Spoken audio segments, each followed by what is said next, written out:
Assalamualaikum dan salam sejahtera. Anda sedang menonton Sekilas Fakta 24 April 2020 bersama saya, Syazwana Ami.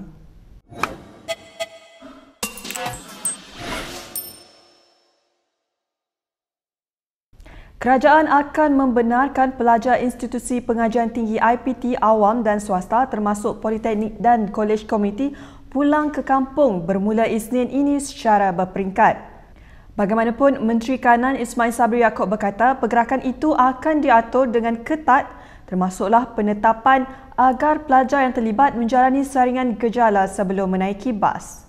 Oleh kerana pelajar ini berada di dalam kampus selama lebih daripada 1 bulan dan tidak ada gejala, mereka dianggap sebagai bersih dan selamat daripada jangkitan COVID-19. Walau bagaimanapun, kita juga mengarahkan supaya setiap pelajar yang ingin pulang perlu menjalani saringan gejala sebelum menaiki bas dan mereka akan dibekalkan dengan makanan dan topeng muka. Jadi kita akan cek dulu, walaupun kita tahu mereka tidak bergejala, tapi masih lagi kita akan mengadakan saringan gejala sebelum mereka berlepas pulang ke kampung mereka. Dalam pada itu, pelajar yang ingin memandu kenderaan sendiri pulang ke kampung perlu mendapatkan kebenaran polis serta perjalanan itu tidak boleh merentas negeri. Kata Menteri Kanan Ismail Sabri, hanya seorang individu bagi setiap kenderaan dibenarkan.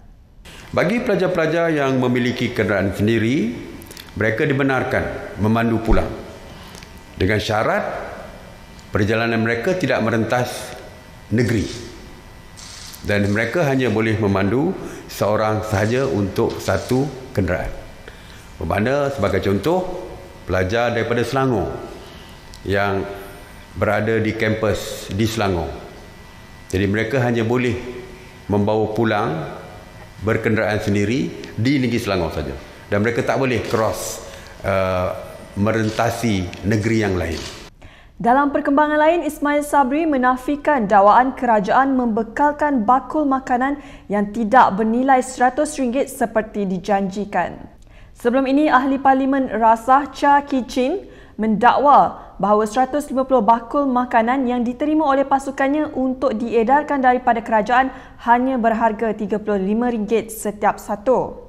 Pusat-pusat pengumpulan makanan oleh JKN itu juga menerima penghantaran daripada NGO dan sebagainya. Ya, NGO dan sebagainya. Dan kita tidak menetapkan kepada NGO untuk memberikan sumbangan dari segi jumlah kosnya. Mereka boleh beri RM30 pun boleh, RM50 pun boleh, RM70 pun boleh, RM100 pun boleh, RM200 pun boleh, terserah kepada NGO yang berkaitan.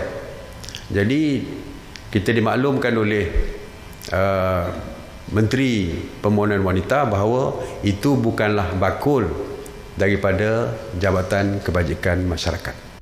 Bekas Perdana Menteri Najib Razak hari ini mengingatkan Kerajaan Perikatan Nasional PN supaya peka dengan derita yang dihadapi oleh golongan yang paling terjejas susulan Perintah Kawalan Pergerakan PKP.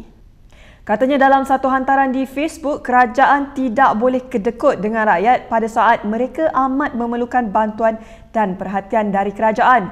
Golongan seperti B40 dan M40 perlu dibantu dengan pakej lanjutan kerana pandemik ini tidak mengizinkan mereka keluar mencari rezeki demi kelangsungan hidup keluarga.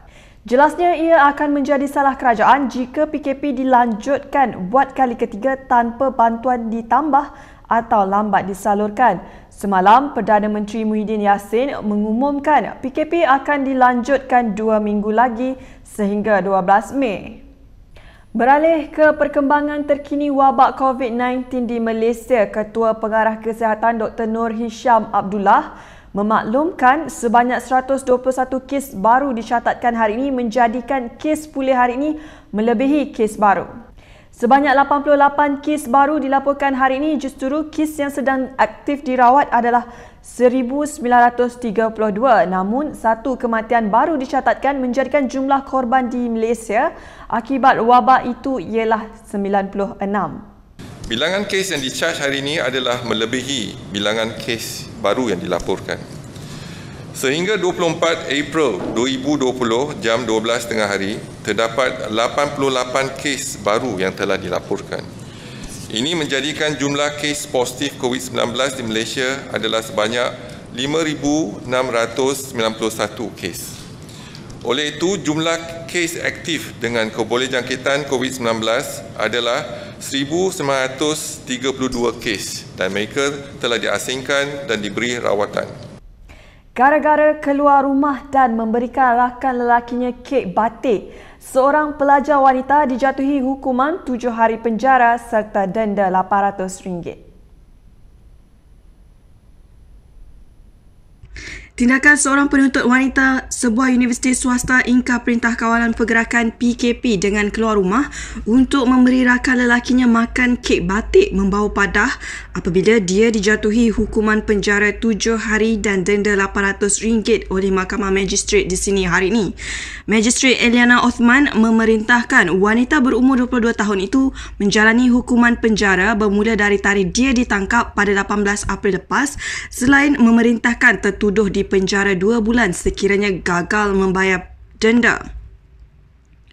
Rakan lelakinya yang juga berumur 22 tahun yang merupakan penuntut sebuah universiti awam dikenakan denda RM1,000 atau penjara 2 bulan.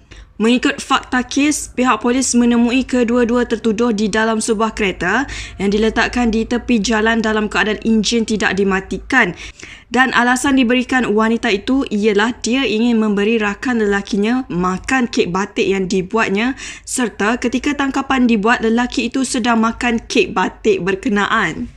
Baiklah, sekian sahaja dari saya Syazwana Amir untuk sekilas fakta. Pastikan anda mengikuti perkembangan berita melalui portal kami di www.kinitv.com/bm. Kru Kini TV ingin mengucapkan selamat menyambut bulan Ramadan kepada seluruh umat Islam. Salam hormat dan jumpa lagi.